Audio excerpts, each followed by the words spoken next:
आज की वीडियो में हम पढ़ेंगे कॉम्बिनेशंस के बारे में। ये हमारा चैप्टर 6 चल रहा है। इसमें अब तक हम 4 वीडियोस कर चुके हैं। टेक्निकली देखा जाए तो हम 6 कर चुके हैं, 2 शॉर्ट्स थी, तो 4 इसके पार्ट हो चुके हैं। मेन पार्ट देखा जाए तो उसमें हमने परमुटेशन के बारे में पढ़ लिया था। अब हम पढ़ेंगे कॉम्बिनेशन के बारे में। कॉम्बिनेशन में भी हम ऑब्जेक्ट को सिलेक्ट करेंगे। परमुटेशन में हम ऑब्जेक्ट को अरेंज कर रहे थे, तो जब हम ऑब्जेक्ट को अरेंज कर रहे थे तो अरेंजमेंट में ऑब्जेक्ट का ऑर्डर का महत्व होता है। जैसे मैंने क्लास का एग्जांपल लिया था। क्लास में बेंच है, उस पे 3 बच्चे बैठने हैं। मान लो एक बेंच है ऐसे करके, उस पे 3 बच्चे बैठने हैं। अब एक बच्चा यहाँ बैठे, एक बच्चा यहाँ बैठे, एक बच्चा यहाँ बैठे। मान लो इसका नाम ए है, इसका नाम बी, इसका सी। तो यहाँ ए बैठा है, यहाँ बी बैठा है, यहाँ सी बैठा है। अब मैं अगर ऐसे कर दूँ, बी बैठा है, सी बैठा है, ए बैठा है, तो ये दोनों अलग चीज़ हो जाएंगी। यानी परमुटेशंस के केस में, अरेंजमेंट के केस में जो ऑर्डर होता है उसका महत्व होता है। लेकिन कॉम्बिनेशन एक नई तरह की चीज़ है जिसमें ऑर्डर होने का कोई महत्व नहीं होता। जैसे मुझे अपनी क्या कहते हैं, मुझे एक गेम खेलना है, उसमें मेरे पास 3 लोग हैं। अब 2 एक साथ खेल सकते हैं। मान लो बैडमिंटन खेल रहे हैं हम, एग्जांपल के तौर पर डबल भी खेल लेते हैं उसमें। लेकिन मान लीजिए 3 लोग हैं जो बैडमिंटन खेलेंगे, तो 2 एट अ टाइम खेलेंगे। 3 लोग बैडमिंटन खेलेंगे, पर 2 eight a time, 2 eight a time, 2 eight a time. यानी एक्स वाई के साथ खेल सकता है, वाई जेड के साथ, जेड एक्स के साथ। तो इसमें देखिए ऑर्डर मैटर नहीं करता, क्योंकि अगर एक्स वाई के साथ खेले या वाई एक्स के साथ खेले तो एक ही बात है, तो उसको एक ही बार गिना जाएगा। ऐसे ही अगर वाई जेड के साथ खेले या जेड वाई के साथ खेले एक ही बात है, जेड एक्स के साथ खेले या एक्स जेड के साथ खेले एक ही बात है। तो ये क्या हो गया, combination of 3 different objects taken 2 eight a time. 3 different object का कॉम्बिनेशन 2 एट अ टाइम लिए गए। एक एग्जांपल ये हो गया कॉम्बिनेशन का। अब मान लो एक कमरा है जिसमें 12 लोग बैठे हुए हैं। अब वो एक दूसरे से हाथ मिलाएं, तो जैसे मैंने रोहन के साथ हाथ मिलाया या रोहन ने मेरे साथ हाथ मिलाया, तो बात तो एक ही हुई। यानी इसमें ऑर्डर का कोई मैटर नहीं है। तो ऐसे ही ये क्या बन गया, 12 different things taken 2 eight a time, क्योंकि 2 लोग हाथ मिला रहे हैं एक साथ। हाथ तो 2 ही लोग मिलाएंगे एक साथ, तो 2 लोग एक साथ हाथ मिला रहे हैं। 12 डिफरेंट थिंग्स है हमारे पास। इन जनरल कैसे रिप्रेजेंट करते हैं, जैसे वहाँ पर परमुटेशन के केस में NPR होता था, इसमें NCR होता है। यानी n डिफरेंट ऑब्जेक्ट में से R taken at a time. अब हमारे पास इसका फॉर्मूला कैसे निकालें वो वाली बात आती है। तो मान लीजिए हमारे पास 4 ऑब्जेक्ट हैं, इनमें से 2 एक बार में लेने हैं, तो कंडीशन क्या बन सकती है, ए के साथ बी आ सकता है, AB, ए के साथ C आ सकता है, AC, ए के साथ D आ सकता है। फिर B के साथ A नहीं आ सकता, क्योंकि AB ले लिया है, तो B A नहीं ले सकते, तो B के साथ C आ सकता है, B के साथ D आ सकता है, ये लिख लिया। अब C के साथ B आ चुका है, C के साथ AB आ चुका है, D नहीं आया तो C के संग D आ जाएगा। अब D भाई साहब सबके साथ आ चुके हैं, देख लो, D A के साथ आ लिया, B के साथ, C के साथ, सबके साथ आ गया। तो अब और किसी के साथ नहीं आ सकता। तो ये 6 कॉम्बिनेशन बन गए इसके। यानी अगर मैं देखूँ 4C2 की वैल्यू तो 6 हो गई। यानी 4 ऑब्जेक्ट थे, उनमें से 2 एट अ टाइम लिए, तो 4C2 बराबर हो गया 6।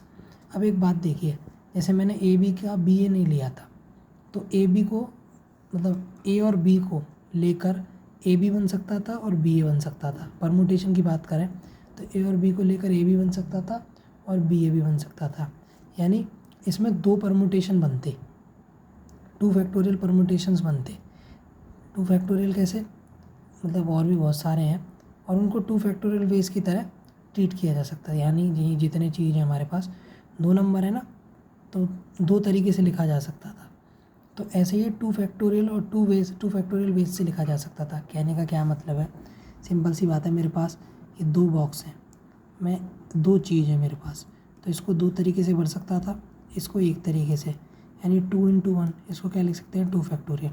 यानी इसको 2 तरीके से भर सकता था, यानी 2 तरीका, यानी 2 × 1, 2 × 1 या 2 फैक्टोरियल एक ही बात है। तो इसको 2 फैक्टोरियल परमुटेशंस हो सकते थे इसके केस में, और ऐसे 2 फैक्टोरियल वेज हो सकते थे, या मतलब परमुटेशन कह लो या वेज कह लो। तो 2 फैक्टोरियल परमुटेशन हो गए या 2 फैक्टोरियल वेज, यानी 2 तरीके से इसको लिखा जा सकता था। सिंपल साधारण शब्दों में कहूँ, मैथमेटिकल शब्दों की जगह अगर मैं साधारण शब्दों में कहूँ, तो A और B को लेकर हम 2 तरीके से लिख सकते थे, AB या BA। ऐसे ही टोटल परमुटेशन कितने हो जाएंगे इन प्रत्येक में, यानी इन भाई साहब के साथ 2 हैं, इन भाई साहब के साथ 2 हैं, इन भाई साहब के साथ 2 हैं, इन भाई साहब के साथ 2, इनके साथ 2, इनके साथ 2। तो 6 × 2, 6 क्या था, 4C2, तो 4c2 इंटू 2 फैक्टोरियल। अब ये किसके बराबर होगा, 4p2, यानी permutation of 4 object to taken at a time, यानी 4 ऑब्जेक्ट का परमुटेशन बना है जिसमें दो एक बार में 2 लिए जा रहे हैं, उसके बराबर ये चीज़ आएगी टोटल परमुटेशन। अगर इस 2 फैक्टोरियल को इधर डिवाइड में भेज दूँ और इसका फॉर्मूला लिख दूँ 4 फैक्टोरियल अपॉन 4 माइनस 2 फैक्टोरियल, तो 4c2 की वैल्यू ये बन गई। तो ऐसे ही हमारे पास थ्योरम 5 है NPR, ये जनरल फॉर्मूला है NCR इंटू R फैक्टोरियल। कैसे, देखिए यहाँ पर क्या था, 2 ऑब्जेक्ट एक बार में लिए गए थे, अगर 3 ऑब्जेक्ट लिए जाते तो यहाँ 3 फैक्टोरियल का डिवाइड होता और यहाँ 3 आता, 4 लिए जाते तो यहाँ 4 माइनस होता, 4 का डिवाइड होता। यानी अगर R फैक्टोरियल यानी R ऑब्जेक्ट एक साथ लिए जा रहे हैं, अगर R ऑब्जेक्ट एक बार में लिए जा रहे हैं तो उनके R फैक्टोरियल परमुटेशंस बनेंगे। जैसे यहाँ पर 2 ऑब्जेक्ट एक साथ लिए जा रहे थे तो 2 फैक्टोरियल परमुटेशन बन रहे थे, 3 एक साथ लिए जा रहे होते तो 3 फैक्टोरियल परमुटेशन बनने होते, 4 फैक्टोरियल बनने होते 4 के केस में। ऐसे ही अगर R ऑब्जेक्ट एक बार में लिए जा रहे हैं तो R फैक्टोरियल उनके परमुटेशन बनेंगे। तो NPR बराबर क्या होगा, ये NCR ये वाला जैसे ये निकला था इंटू R फैक्टोरियल जैसे इस केस में था। अब ये इंटू इसलिए करते हैं क्योंकि प्रत्येक के साथ 2 बनने हैं, तो इतने सारे कॉम्बिनेशंस के साथ कितने बनेंगे, यानी अगर आप एक बॉक्स चॉकलेट का ख़रीदते हो उसके साथ आपको 2 पेन फ्री मिलते हैं, तो मतलब एक पेन फ्री मिलता है, 2 पेन फ्री मिलते हैं, तो ऐसे बहुत सारे बॉक्सेस होंगे तो उनके साथ मतलब n बॉक्सेस होंगे तो कितने सारे पेन फ्री मिलेंगे, 2n, तो मल्टीप्लाई कर रहे हैं ना, ऐसे यहाँ पर भी मल्टीप्लाई कर रहे हैं। तो इसमें से अगर NCR की वैल्यू निकालोगे तो क्या आएगी, n factorial upon R factorial into n minus R factorial. इतना तो जो होता है ये वाला जो पार्ट है ये तो NPR का ही फॉर्मूला है और ये R फैक्टोरियल डिवाइड में चला गया बस। अगर R बराबर n रख दूँ तो NCN हो जाएगा, यहाँ पर n फैक्टोरियल n में से n गया 0, इसकी वैल्यू 1 होती है, ये इससे कट गया 1, तो 1 अपॉन 1 यानी 1। ऐसे ही अगर R बराबर 0 रख दूँ, इसका क्या मतलब है कि सारे ऑब्जेक्ट एक साथ लिए गए हैं, यानी जैसे इस केस में 4 ऑब्जेक्ट थे, चारों को एक साथ लेकर अगर कॉम्बिनेशन बनाया जाए तो वो वाली कंडीशन में आंसर एक ही आएगा। क्यों, सोचिए क्यों, क्योंकि मैंने ये लिख दिया, चाहे ये लिख दिया, चाहे कुछ और भी लिख दूँ, ऑर्डर मैटर नहीं करता है, तो इसलिए एक ही कॉम्बिनेशन बनेगा अगर सारे ऑब्जेक्ट एक साथ लिए जाए। ये वाली बात सही होगी। NC0 का क्या मतलब है, 4 ऑब्जेक्ट हैं यानी n ऑब्जेक्ट है, मैंने n को 4 लेकर एग्जांपल के तौर पे समझा रहा हूँ। जितने भी ऑब्जेक्ट हैं उनमें से एक भी ऑब्जेक्ट नहीं लिया एक बार में, कहने का क्या मतलब है, सब के सब वहीं के वहीं पड़े हैं। मेरे पास 4 बॉक्स थे, उनको चारों को एक तरीके से लेकर कुछ बनाना था, मैंने एक भी नहीं लिया। इसका कितने तरीके से कर सकते हैं इस काम को, एक ही तरीका ना लेने का, जैसे थे वैसे ही पड़े रह गए। तो ऐसे ही इसको जब वैल्यू पुट करोगे तो यहाँ n आएगा, यहाँ 0 आएगा, n माइनस 0 आएगा, तो ये 1 बन जाएगा। तो यानी ये वाला जो फॉर्मूला है वो 0 की R की वैल्यू जब 0 होगी उसके लिए भी ट्रू है, तो R की वैल्यू क्या हो सकती है, 0 और n के बीच में कुछ भी हो सकती है, लेकिन इन जनरल जो भी सवाल आएंगे उनमें 0 नहीं होगी। तो एक हमारे पास फॉर्मूला और होता है n माइनस R बराबर NCR, यानी अगर जो यहाँ लिख रहा है उसमें से इसको माइनस कर दो और जो भाई साहब यहाँ लिख रहे हैं उसको ऐसे लिख दो तो सेम ही आएगा। यानी अगर NCR में n में से R माइनस करके लिख दो तो ये दोनों केस में बराबर आएगा। इसको आप खुद भी करके देख सकते हो फैक्टोरियल वाले फॉर्मूले से, ये वाले फॉर्मूले को लगा के। अब देखिए इसमें एक बात है, इसका कहने का क्या मतलब है, यानी R ऑब्जेक्ट को सिलेक्ट करने के कॉम्बिनेशन जो बनेगा और R ऑब्जेक्ट को डीसिलेक्ट करके जो कॉम्बिनेशन बनेगा वो सेम होंगे। जैसे मान लीजिए ऊपर वाले केस में अगर मैं 2 एट अ टाइम लूँ तो R की वैल्यू होगी 2, n की वैल्यू होगी 4, तो 4c2, ठीक। अब मैं 2 एट अ टाइम ले रहा हूँ, इस वाले केस में क्या होगा, 4 में से 2 गए तो 2, तो ये बराबर सही आया, लेकिन इसमें तो सेम आ गया। आप कोई और एग्जांपल ले सकते हो, जैसे ABCD 3 एट अ टाइम, यानी R की वैल्यू 3, n की वैल्यू 4, तो NCR क्या होगा 4c3, ठीक।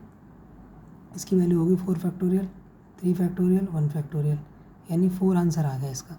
ऐसे ही अगर आप लो R बराबर 1, नहीं R बराबर 1 नहीं, अब आप n माइनस R की वैल्यू निकालो तो ये क्या होगी 4c, 4 में से 3 गए 1, यानी 4 factorial upon 1 factorial into 3 factorial, देखिए सेम है, ये 4 ही आएगा, यानी ये सेम ही आता है। तब आगे बढ़ते हैं। अभी देखिए हमारे पास एक और फॉर्मूला है कि NCA बराबर NCB है। तो इसके दो केस बनते हैं, या तो ये दोनों बराबर होंगे, या फिर अभी पीछे हमने पढ़ा था कि ये बराबर कब हो सकता है, जब यहाँ पर B की जगह यानी A की जगह N-B रख दूँ। जैसे NCR पीछे हमने पढ़ा था ना, NCR बराबर NC(N-R) है। तो अगर इस R बराबर A रख दूँ और ये भाई साहब B हैं, ठीक। तो यहाँ से एक को पता चल रहा होगा कि ये दोनों बराबर कैसे हैं, यानी जो यहाँ पर है वो इसके बराबर कब हो सकता है, जब A बराबर क्या हो सकता है, N-B। कैसे समझ में आ गया हो आपको? जो यहाँ होता है उसमें इसमें से इसको माइनस करके लिखते हैं तो ये चीज़ बराबर होती है। यानी अगर NCA है और NCB दिख रखा है तो NCA बराबर क्या होगा, NCN-A। तो ये चीज़ B के बराबर हो सकती है ना। तो एक केस तो ये बन गया, एक A बराबर B वाला, एक ये वाला। तो या तो A बराबर B होगा या इन दोनों का सम N के बराबर होगा। एक क्वेश्चन देख लेते हैं, एक नहीं दो देख लेते हैं। ये तो थ्योरम है, क्वेश्चन थोड़ी है। तो देखिए इसको प्रूव करना है हमें। तो देखिए इसका फॉर्मूला आप लिख लीजिए, इसको ले लेते हैं और इसको प्रूव कर देंगे।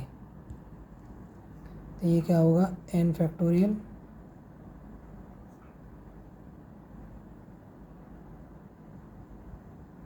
R factorial N-R factorial plus N factorial upon R-1 factorial, और N में से R-1 गए यानी N-R+1 फैक्टोरियल। अब हम जानते हैं कि मैं इसको ऐसे भी लिख सकता हूँ, नहीं पहले इसको लिख लूँ। इसको मैं R फैक्टोरियल हटा के मैं लिख सकता हूँ R इंटू R-1 फैक्टोरियल। ये कर सकता हूँ ना मैं, क्योंकि मैं ऐसे लिख लेता था N फैक्टोरियल बराबर N-1 फैक्टोरियल। ऐसे ही ये N factorial R-1 factorial N-R+1 N-R factorial. एक कम करके लिख दिया। अब देखो आप गौर से देखो, N factorial upon R-1 factorial और N-R फैक्टोरियल कॉमन आ गया।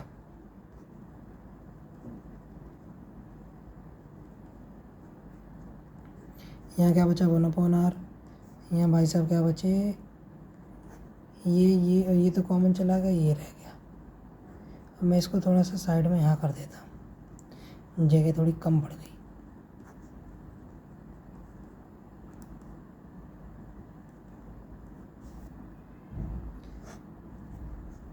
R इंटू N-R+1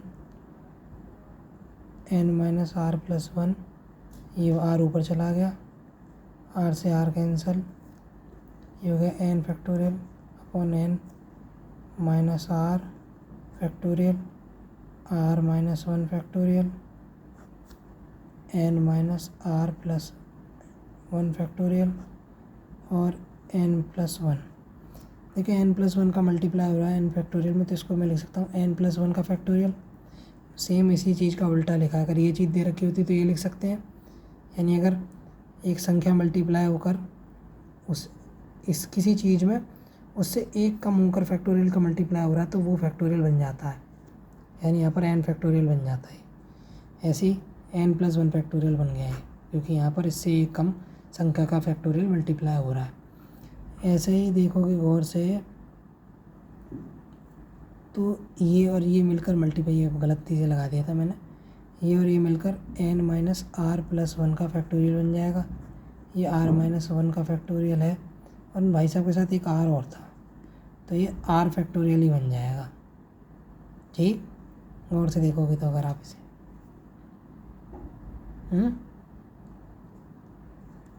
अब मैं इसको ऐसे लिख देता हूँ थोड़ा तमीज में।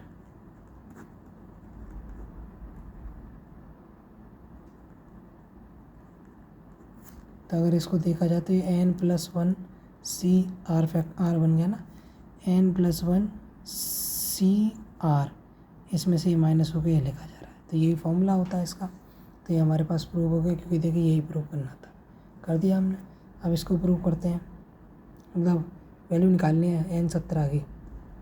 ये दोनों की वैल्यू हमें दे रखी है। तो आइए निकालते हैं। हमारे पास एक प्रॉपर्टी थी,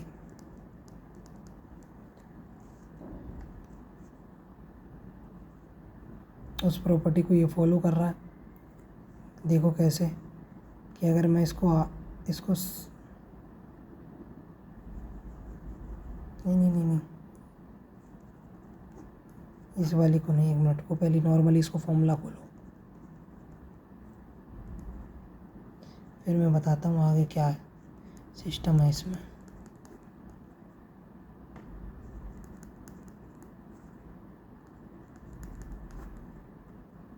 से ये कैंसिल आउट हो गया। इसको हम लिख सकते हैं 9 - 8 फैक्टोरियल, इससे ये कट जाएगा। इसको तो ऐसे ही रहने दीजिए। इसको हम लिख सकते हैं n -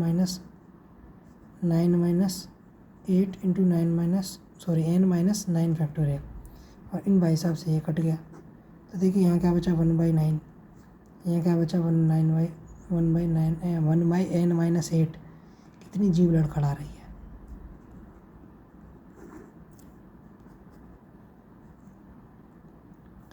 तो NC17 की वैल्यू क्या हो गई 17C17, यानी 17 फैक्टोरियल, 17 फैक्टोरियल, 17 में से 17 के 0 फैक्टोरियल, 1 आंसर इसका हो गया। आप एक बात और समझ सकते हैं कि इसकी वैल्यू दे रखी है, इसकी वैल्यू पूछी है। ऊपर देखो गौर से, ये कुछ ऐसी शक्ल लग रही है इसका। भी देखो, जब इन दोनों का सम 17 है, आप ये वाला फॉर्मूला देखो, ये वाला फॉर्मूला देखोगे, ये दोनों चीज़ बराबर हैं। इनका सम क्या है n है, इन दोनों का सम क्या है n। यानी अगर आप ये चीज़ देख सकते हो कि अगर NCR बराबर NCn-R है, तो ये क्यों है, क्योंकि नीचे वाली दी हुई संख्याओं का सम बराबर है। तो आप ऐसे भी देख सकते हो, अगर 9 और 8 का सम करा जाए तो 17 आता है, तो n बराबर 17 रहा होगा। जैसे जब NCR बराबर NCn-R है, तो R + n-R का जो सम है वो n होता है। तो ऊपर वाली चीज़ होती है, मतलब नीचे का सम।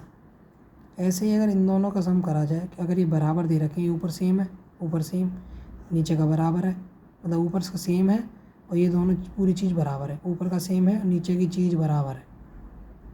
मैं गलत बोल गया, ऊपर का सेम है और ये पूरा टर्म बराबर है, ऊपर का सेम है और ये पूरा टर्म बराबर है, और इनका सम n के बराबर है। तो इनका सम भी जनरल फॉर्म के हिसाब से इनका सम भी n के बराबर होगा, और ये 17 है तो n बराबर 17 रहा होगा। ऐसे भी आप सोच सकते हो। तो मिलते हैं आपसे अगली वीडियो में, तब तक के लिए बहुत बहुत धन्यवाद।